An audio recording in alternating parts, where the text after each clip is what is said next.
बताइए ना आप मुझे, सबसे बड़ा अगर देश का कोई पप्पू है तो देश का प्रधानमंत्री जी हैं। समझ रहे हैं? सबसे बड़ी बात कि जब कोरोना की वैक्सीन लग रही है तो उसके बाद केसेस क्यों बढ़ रहे हैं और कैसे बढ़ रहे हैं, इस बात का जवाब दीजिए ना। आपकी वैक्सीन फेल है या वैक्सीन की भी आपने सप्लाई कर दी? बताइए, अगर मास्क लगाने से कोरोना दूर हो तो मैं तिरपाल बांध लूं और थाली बजाने से कोरोना दूर हो तो मैं तसला पीट दूं, हो जाएगा क्या दूर? कि अगर पंजाब में विधायक पिट जाए तो आप कहते हैं कि किसान ने पीटा है उसे, और एक और आप कह रहे हैं किसान बैठा ही नहीं है। आपकी दोनों में से कौन सा स्टेटमेंट ठीक है, ये बताइए ना मुझे। आप अपनी बात पे ही नहीं रहते। आज वो लोग देश के अंदर लॉकडाउन लगा रहे हैं जिनके घर में 1-1, 2-2 साल का राशन भरा हुआ है, और किनके लिए लगा रहे हैं? जिनके घर में एक टाइम की रोटी का आता और पता नहीं है। तो एक बात मुझे बताइए, प्रधानमंत्री के द्वारा या राष्ट्रपति के द्वारा अगर ये अध्यादेश निकल गया कि जब तक देश से कोरोना नहीं जाएगा तब तक किसी राज्य में चुनाव नहीं होंगे, तो क्या चुनाव हो सकते हैं? दोस्तों, मैं हूं दानिश, स्वागत है आप सभी का हमारे चैनल में। मेरे साथ मौजूद है मोहित शर्मा, सोशल एक्टिविस्ट है, लगातार बंगाल चुनाव में ये जुड़े हुए हैं और हम भी बंगाल चुनाव यात्रा कर रहे हैं। बहुत सारे मुद्दे हैं, बहुत सारी खबरें हैं। 5वें चरण के चुनाव कल शुरू हो जाएगा और 4 चरण के ऑलरेडी हो चुके हैं, और चौथे चरण का जो चुनाव हुआ था बहुत ही खतरनाक हुआ था। बमबारी भी उसमें हुई थी और सीआरपीएफ के एक जवान ने 4 लोगों को गोली भी मार दी थी। इस तरह की खबरें आई थी। अब 5वां चरण किस तरीके से आगे चल रहा है इस पर भी बात करेंगे, और देश में जो कोरोना बढ़ रहा है उस पर भी हम सारी चीजों में बात करेंगे। मोहित जी, सबसे पहला सवाल यही है कि देश में एक तरफ एक राज्य में लॉकडाउन लगा दिया जा रहा है, दूसरा यहाँ पर चुनावी सभाएं लगातार करे जा रहे हैं मोदी जी भी और दूसरी पार्टियां भी। देखिए, आज इस स्थिति को देखते हुए एक महान कवि की 4 पंक्तियां हैं जो मैं आपको बोलना चाहूंगा कि चाहे हिंदुस्तान का राजा चाहे हिंदू हो या मुस्लिम हो, कोई फर्क नहीं पड़ता कि हिंदुस्तान का राजा हिंदू हो मुस्लिम हो। इस देश की प्रजा एक लाश है। अगर वो हिंदू मरेगा तो उसको जला दिया जाएगा और मुस्लिम मरेगा तो दफना दिया जाएगा। बाकी कोई फर्क नहीं पड़ता इस देश के अंदर कि कोई मरे या जिए। आज वो लोग देश के अंदर लॉकडाउन लगा रहे हैं जिनके घर में 1-1, 2-2 साल का राशन भरा हुआ है, और किनके लिए लगा रहे हैं? जिनके घर में एक टाइम की रोटी का आता और पता नहीं है। और आप किस विकास की बात करते हैं, किस डेवलपमेंट की बात करते हैं? इतना विकास तो दिखा दिया कि नोटबंदी की लाइन से शमशान घाट और कब्रिस्तान के बाहर भी लाइन लगवा दी जनाब ने। इससे बड़ा विकास क्या होगा देश के अंदर? अच्छा, तो दूसरा सवाल ये है कि लेकिन आप कह रहे हो कि मोदी जी ने शमशान में लाइन लगा दी। ममता बनर्जी एक बात कह रही हैं कि मोदी जी ने यहाँ आके कोरोना फैला दिया, लेकिन खुद सभाएं वो भी कर रही हैं, खुद रैलियां वो भी कर रही हैं। एक स्टेट की मुख्यमंत्री बड़ी होती है या देश का प्रधानमंत्री बड़ा होता है? आप मुझे जरा ये बताइए। आप बताइए ना, गर्दन मत हिलाइए। प्रधानमंत्री बड़ा होता है ना। तो एक बात मुझे बताइए, प्रधानमंत्री के द्वारा या राष्ट्रपति के द्वारा अगर ये अध्यादेश निकल गया कि जब तक देश से कोरोना नहीं जाएगा तब तक किसी राज्य में चुनाव नहीं होंगे, तो क्या चुनाव हो सकते हैं? हो सकते हैं? नहीं होंगे ना। तो प्रधानमंत्री मोदी जी अगर कल चुनाव प्रचार बंद कर दे और यहां से चले जाए बंगाल से कि जब तक देश से कोरोना नहीं जाएगा यहां पर दीदी अपना शासन संभालें, तो क्या ममता बनर्जी बिना बात की रैली करेंगी? राहुल गांधी बिना बात की रैली करेगा? बताइए ना आप मुझे। आप एक बात मुझे बताइए, जो बात अगर आज नरेंद्र मोदी जी ने आज से कुछ साल पहले कही थी कोरोना के दौरान कि थाली पीटिए, ताली बजाइए, मोमबत्ती जलाइए, दिया जलाइए, टॉर्च जलाइए, अगर यही बात राहुल गांधी कह देते हैं तो पूरे देश की मीडिया उन्हें पप्पू साबित कर देती है। लेकिन देश के प्रधानमंत्री का क्या? प्रधानमंत्री मोदी का क्या? एक बात मुझे बताइए, अगर मास्क लगाने से कोरोना दूर हो तो मैं तिरपाल बांध लूं और थाली बजाने से कोरोना दूर हो तो मैं तसला पीट दूं, हो जाएगा क्या दूर? बताइए ना आप मुझे। सबसे बड़ा अगर देश का कोई पप्पू है तो देश का प्रधानमंत्री जी हैं। समझ रहे हैं? कुंभ मेला जिस तरीके से फैला है, कोरोना वहां से फैला, और एक तरफ मेन स्ट्रीम मीडिया जब तबलीगी जमात पर इसका ढिंढोरा पीट रही थी, अब सारे चुप हैं। अभी क्या लग रहा है, जैसे ही रमजान दोबारा आए तो एकदम से कोरोना कोरोना फिर बोलना शुरू कर दिया? देखिए, कोरोना क्या है, आप एक बात मुझे बताइए। कोरोना क्या यूं कहता है कि मैं मोदी जी के पास नहीं जाऊंगा? है? कोरोना यूं कहता है कि बंगाल चुनाव लड़ोगे तो मैं नहीं जाऊंगा, बंगाल आ जाओगे तो मैं नहीं आऊंगा? क्या है कोरोना? कोरोना के जसोदा बहन की तरह है कि जैसे जसोदा बहन इनसे नाराज होकर गुजराती रह रही हैं, वैसे कोरोना भी इनसे नाराज है क्या कि जहां ये जाएंगे वहां नहीं आएगा? क्या कोरोना? बताइए ना मुझे।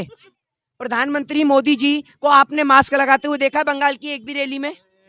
बताइए ना। इनकी रैली में कितने लोग मास्क लगा रहे हैं, कितना सोशल डिस्टेंसिंग हो रही है? और सबसे बड़ी बात कि जब कोरोना की वैक्सीन लग रही है तो उसके बाद केसेस क्यों बढ़ रहे हैं और कैसे बढ़ रहे हैं, इस बात का जवाब दीजिए ना। आपकी वैक्सीन फेल है या वैक्सीन की भी आपने सप्लाई कर दी योगी जी को वैक्सीन लगाने के बाद तो योगी जी क्या भगवान है कि उनको लग गई तो सबको अपने आप लग जाएगी? ये कोरोना का डाउट नहीं है, राकेश टिकैत ने भी कोरोना टीका लगवाया है।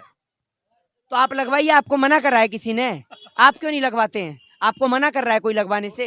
एक तरफ विरोध हो रहा है, कोरोना नहीं है, फिर दूसरी तरफ वो जाके कह रहे हैं कोरोना का डर दिखा के हमें किसान आंदोलनों को उठाया जा रहा है, दूसरी तरफ टीका लगा रहे हैं। तो ये कोरोना जो है ये यूं कहता है कि मैं नेताओं के पास नहीं जाऊंगा। कोरोना पे किसी ने किताब लिखी है क्या?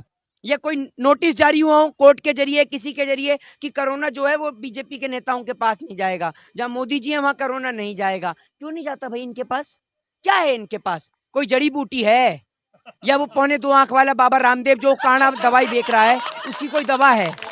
हमें भी दो यार दवा, हमें भी दवा चाहिए। या तो चुप बैठे और जलाते ही रहोगे? आजकल तो चुप बैठे कहाँ बोल रहे? तो जब बोलेंगे तभी दवा लेंगे क्या? अभी तो कोरोना की दवा दे रहे थे, वो कोरोना की कहाँ गए? अब अभी लापता है क्या? आप लेते क्यों नहीं है कोरोना की दवाई? लीजिए ना, कोरोना की दवाई देश की जनता को तो जब मिलेगी जब इनको अपने यार को फ्री में दवा बांटने से फुर्सत हो। आज देश की जनता, आज मेरे पास 4 मैसेजेस आए फोन के अंदर, पता है किसके लिए? कोविड वैक्सीनेशन के लिए। कोविड वैक्सीन का जो इंजेक्शन लग रहा है वो एक रिमाइंडर करके एक इंजेक्शन है। 10 लोगों ने पूछा कि मोहित भाई कैसे भी करके अवेलेबल करा दीजिए, मेरे पिताजी की जान को खतरा है, मेरे भाई की जान को खतरा है। हॉस्पिटल्स का इतनी बुरी हालत है, पेशेंट का इलाज नहीं हो रहा। पेशेंट वहां बिहार का पेशेंट यहाँ दिल्ली में आके इलाज करा रहा है, वहां मुंबई का पेशेंट आप देखिए मुंबई में परेशान है, यहाँ बिहार का पेशेंट परेशान है, बिहार का पेशेंट यहाँ कलकत्ता आके इलाज करा रहा है। और आप क्या कर रहे हैं? लॉकडाउन, लॉकडाउन, लॉकडाउन के वक्त आपने देश की जनता की धज्जियां उड़ा के रख दी। देश की जनता कहां स्टैंड पे खड़ी होती नहीं है ठीक से कि आपका लॉकडाउन पहले लगने को आ जाता है। आपने स्कूल बंद कर रखे हैं, समझ रहे हैं? आपने विश्वविद्यालय बंद कर रखे हैं, लेकिन आपका दारू का ठेका 24 घंटे खुला रहता है, क्योंकि आपके नेताओं को पीने की इतनी गंदी आदत है ना, पी पी के पड़े रहते हैं। देश में पैसा नहीं है, रेवेन्यू आता है, उस समय पैसों की जरूरत है। मोदी जी खुद कह रहे हैं पैसों की इतनी जरूरत है कि हम 4 संस्थाएं छोड़ के सब बेच देंगे। पैसों की इतनी जरूरत है तो हमारी किडनी का बजट ला दे ना मेरे भाई, ये भी बिकवा दे। हमें क्यों रखा है? हमारी किडनी का बजट ला दे, इसे बिकवा दे। क्या करेगा? तुझे पैसे की जरूरत है, पैसे की जरूरत है, भूखा मर रहा है क्या हमारे देश के लोग? आप लोगों ने मार रखा है। वो जो देश के भगोड़े भगवा रहे हो ना आप, नीरव मोदी, विजय माल्या, मेहुल चौकसी, जिस दिन ये देश के अंदर आ गए, देश के अंदर खरबपति देश बन जाएगा, वापस से सोने की चिड़िया बन जाएगा। लेकिन देश के लोगों ने तो भगा रखा है, उन्हें लाने की बात करते नहीं है। ये कहते हैं कराची से दाऊद को लाएंगे। आपसे बलात्कारी पकड़े नहीं जाते, आप कराची से दाऊद को लाने की बात कर रहे हैं। 5वें चरण का चुनाव होने वाला है, क्या रुझान दिख रहा है? क्या सरकार, भाजपा दावा कर रही है कि सरकार हमारी सत्ता में हमारी आ रही है, मेनस्ट्रीम मीडिया भी अब ये दिखा रही है एग्जिट पोल में कि भाजपा सरकार बना रही है। भाजपा अपने जितने भी नाचने गाने वाले नेताओं को यहाँ लेके आई है ना, जो नाचने गाने वाले आज गाना गाने से रिक्शा चलाने लग गए हैं, तो आपकी औकात बीजेपी के नेताओं की रिक्शा चलाने की है। और देश की जनता ने अगर वापस आपसे एक दिन रिक्शा नहीं चलवा दिया ना, तो ये भी बात आप लिख के ले लीजिए, जिस दिन ये कुर्सी से हटेंगे, जिस दिन इनसे देश की जनता रिक्शा ही चलाएगी। सवाल है मेरा, भाजपा ये कह रही है, भाजपा ने ये कहा था, गुजरात में एक बयान दिया था कि गुजरात में निकाय चुनाव हम जीते, किसान हमारे साथ है। अगर भाजपा यहाँ जीत जाती है तो क्या ये मान लिया जाएगा कि वाकई में किसान उनके साथ है? एक बात आप मुझे बताइए कि अगर पंजाब में विधायक पिट जाए तो आप कहते हैं कि किसान ने पीटा है उसे, और एक और आप कह रहे हैं किसान बैठा ही नहीं है। आपकी दोनों में से कौन सा स्टेटमेंट ठीक है? ये बताइए ना मुझे। आप अपनी बात पे ही नहीं रहते, 24 घंटे बातों से ही भटकते रहते हैं आप। मोदी जी अगर वादे के सच्चे होते तो आज मोदी जी के भी बच्चे होते, समझ रहे हैं? लेकिन मोदी जी का एक भी वादा सच्चा नहीं है, सारे वादे मोदी जी के झूठे। वादा तेरे झूठे वादे पे मर गया। इनके झूठे वादे ने पूरे देश का बेड़ा गर्क करके रख दिया। अभी आखिरी सवाल है, बहुत छोटा सवाल है और बहुत छोटा जवाब में ही बात चाहेंगे। क्या किसान आंदोलन इसके बाद और तेज होगा बंगाल चुनाव के बाद, या अभी जैसा चल रहा है ऐसे ही चलता रहेगा? देखिए, किसान आंदोलन इस देश के अंदर कोई मजाक का विषय नहीं है, या जिस विषय को आप इतना आराम से ले रहे हैं ना, लाइटली ले रहे हैं, वो इतना लाइटली विषय नहीं है। 400 से ज्यादा किसान भाई शहीद हो चुके हैं। दिल्ली बॉर्डर्स पे डटे हुए इतना समय हो गया कि सर्दी से गर्मी आ गई है। आज राकेश टिकैत ने, मैं बता दूं, एक ऐलान कहा है, राकेश टिकैत ने कहा है कि 2 घंटे लगेंगे, भीड़ लग जाएगी। निश्चित तौर पर पूरा देश किसान के साथ खड़ा है। कि आप खड़े हैं, नहीं खड़े हैं? पूरा देश खड़ा है। इस छोटे से बच्चे से भी अगर आप पूछेंगे ना कि देश के किसान के साथ है, तो इससे पूछिए क्या बताएगा ये। इधर आ बाबू। अरे बच्चे भी बताएंगे, बच्चे भी सब नहीं, देश का बच्चा जानता है। हाँ, आप देश के किसान के साथ हैं बाबू?